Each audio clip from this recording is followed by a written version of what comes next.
Hi everybody, welcome back to the farm. Sorry it's been a while since we've had a video out. We've just experienced an extremely ridiculous heat wave that has made it really impossible to get anything done around here except for trying to keep the animals as cool, as comfortable as possible. There's a lot of wind today, so I'm sorry if it does affect the sound quality. I'm trying my best to minimize that as possible, but it's not always going to happen.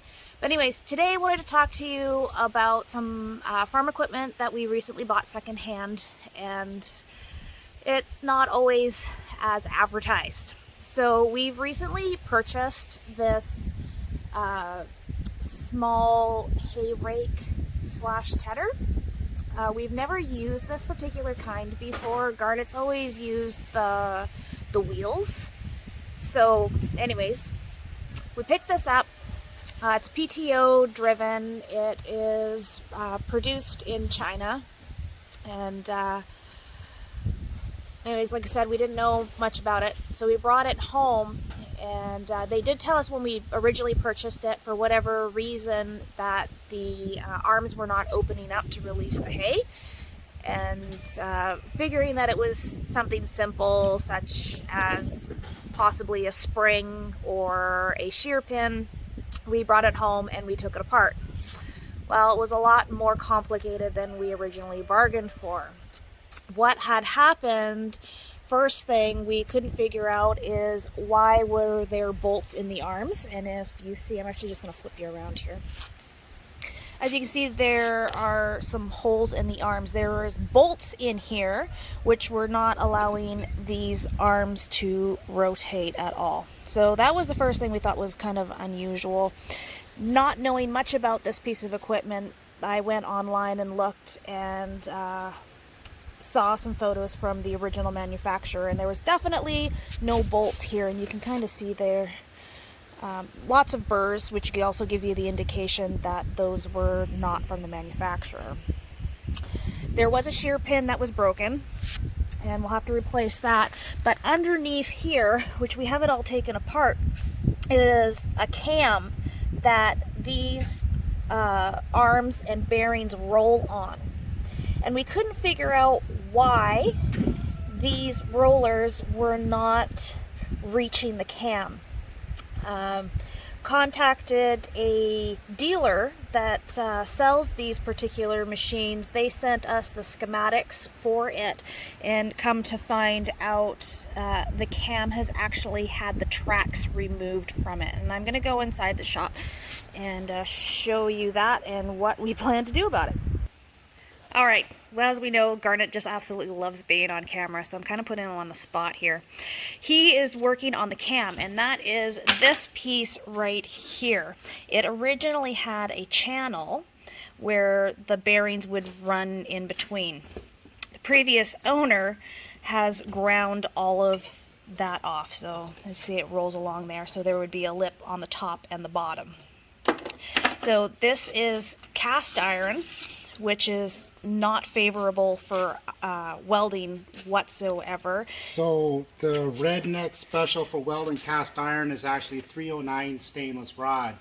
You don't need fancy nickel rod or any of that crap. You can weld cast iron cold with just a 309 stainless rod. But you need to hammer it to peen the welds afterwards, so the molecules can move around so it doesn't crack the casting. And that's... I made these cute little chiclet pieces to shape my edges around the side here, because as you know, steel doesn't bend very good. So I take these little chiclets and I'm just molding them around the edge to form my circle, and I'll just keep working my way around to keep it flat out so my bearing will roll inside. And then weld it and grind it and make it look pretty, and hopefully it works. So that is today's project.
So I'm gonna take them whole thing,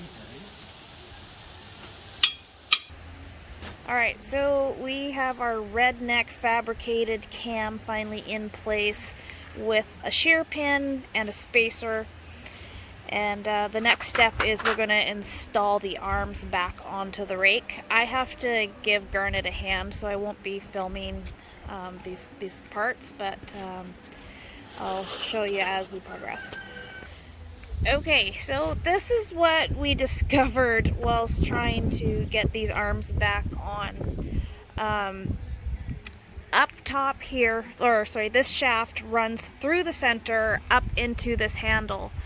And we had put this cam on the wrong way, so we decided the easiest way to correct that was remove the handle, spin this bar around so that the cam is in the right position. So when we went to go do that, taking this handle off, we discovered that the shear pin that was in here, not only was it broken, but the shaft wasn't all the way into this handle, so the pin actually wasn't holding anything, and this shaft was actually resting up against the pin that was originally in this hole.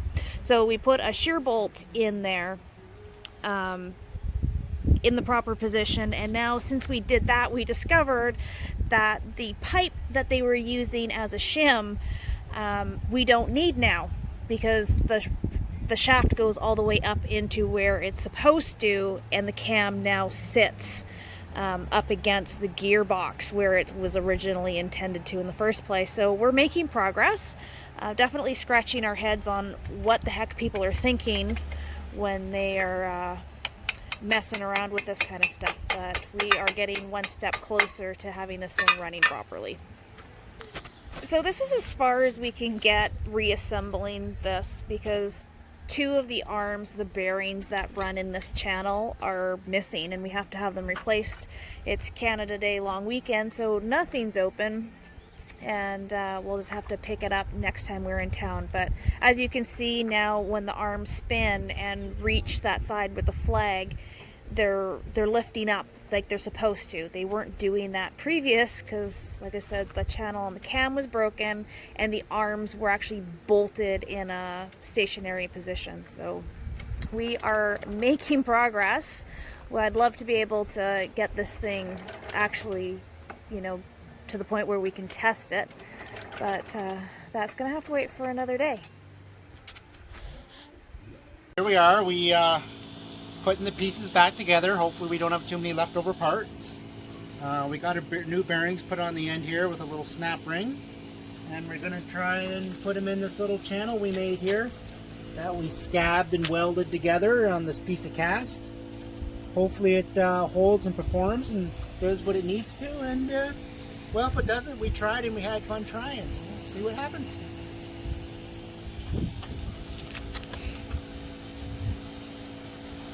It's important to get them all the right way.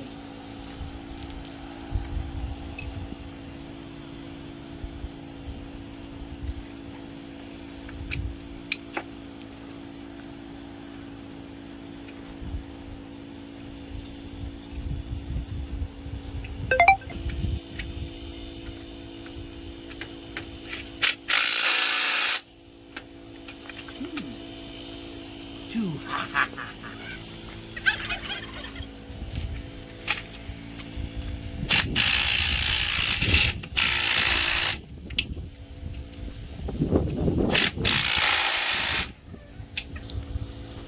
So when we fire the tractor up, it should spin, scoop the hay up out here nice and flat, and then when it gets over here, we curl up and it spits the hay out and puts it in a nice little pile over here on the side of the mat and stuff. And so far it looks good. We'll see what happens when we put the tractor to it.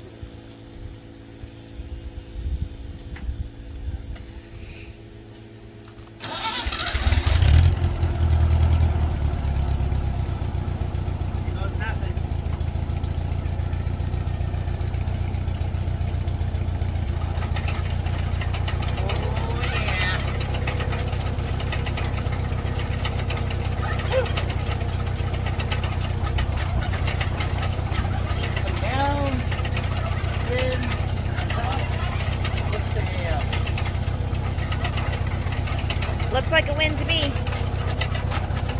Redneck special.